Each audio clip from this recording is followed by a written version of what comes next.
എൻ്റെ അടുത്ത് മധു അമ്പാട് സാർ പറഞ്ഞു ആ പശു കുത്താൻ വന്നപ്പോൾ ഇട്ട എക്സ്പ്രഷൻ നല്ലതായിരുന്നു എന്ന്. അങ്ങനെ ഒരു സീൻ ഞാൻ അഭിനയിച്ചായിട്ട് എനിക്ക് ഓർമ്മയില്ല. അത് ക്യാമറ കട്ട് ചെയ്യാണ്ട് എടുത്തതാണ്.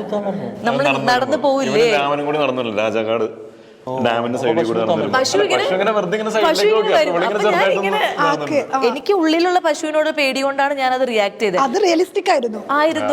പക്ഷെ അത് ആ ക്യാരക്ടറിനോട് ജെല്ല് ചെയ്തപ്പം അത് എഡിറ്റ് ചെയ്തപ്പോ ചിലപ്പോ അത് ഇട്ടതായിരിക്കാം. സ്റ്റാർട്ടിങ് അല്ലേ വാസന്തിയുടെ ജേർണി സ്റ്റാർട്ട് ചെയ്തിട്ടുള്ളൂ. അപ്പൊ അത്രയും സ്ട്രോങ് ആൻഡ് ബോൾഡ് ഇതിലേക്കൊന്നും എത്തിയിട്ടില്ല.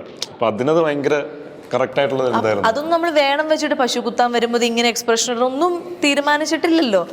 എന്നോട് പറഞ്ഞു വാസന്തി ഇതേ ആദ്യമായിട്ട് പശു വരുന്നു പറഞ്ഞിട്ടുണ്ടായിരുന്നു. ഇല്ല, പശു അവിടെ നിൽക്കുന്നുണ്ട്. എന്നോട് എന്താ പറഞ്ഞ, എന്നോട് പറഞ്ഞു വാസന്തി പശു ഇവളെ കണ്ട് പേടിച്ചോടാൻ നോക്കിയതാണ്. പക്ഷെ ഇവളെ പേടിച്ചത് പശുവിന്റെ എക്സ്പ്രഷൻ ഒന്നും പറഞ്ഞില്ല. എന്നോട് പറഞ്ഞത് ദേ വാസന്തി ആദ്യമായിട്ട് രാജാക്കാട് എത്താണ്, ആദ്യമായിട്ട് രാമന്റെ ഒരു പുതിയൊരു സ്ഥലത്തേക്ക് എത്താണ്. ഇവിടെ തോട്ടമുണ്ട്, ഇനി മുതൽ വാസന്തി ഇവിടെ ആയിരിക്കും ജോലി ചെയ്യാൻ പോകുന്നത് ചിലപ്പോ, അല്ലെങ്കിൽ വാസന്തി ചിലപ്പം ഈ വഴിയിലൂടെ ആയിരിക്കും ഇനി അങ്ങോട്ടും ഇങ്ങോട്ടും പാല് മേടിക്കാൻ പോകേണ്ടത്. അതൊന്നും സിനിമയിലില്ല, പക്ഷെ പറയാണ്. അപ്പൊ ഞാനിങ്ങനെ ആ വഴിയും അതൊക്കെ കണ്ടു. പെട്ടെന്ന് പശു കണ്ടപ്പോ പശു ഇങ്ങനെ ഒന്ന് കാണിച്ചു. അപ്പൊ ഒരു എക്സ്പ്രഷൻ വന്നു. അതാ സിനിമയ്ക്കകത്ത് കറക്റ്റ് ആയിട്ട് അത് മധു അമ്പാട്ട് സാർ നോട്ട് ചെയ്തു. അതാണ്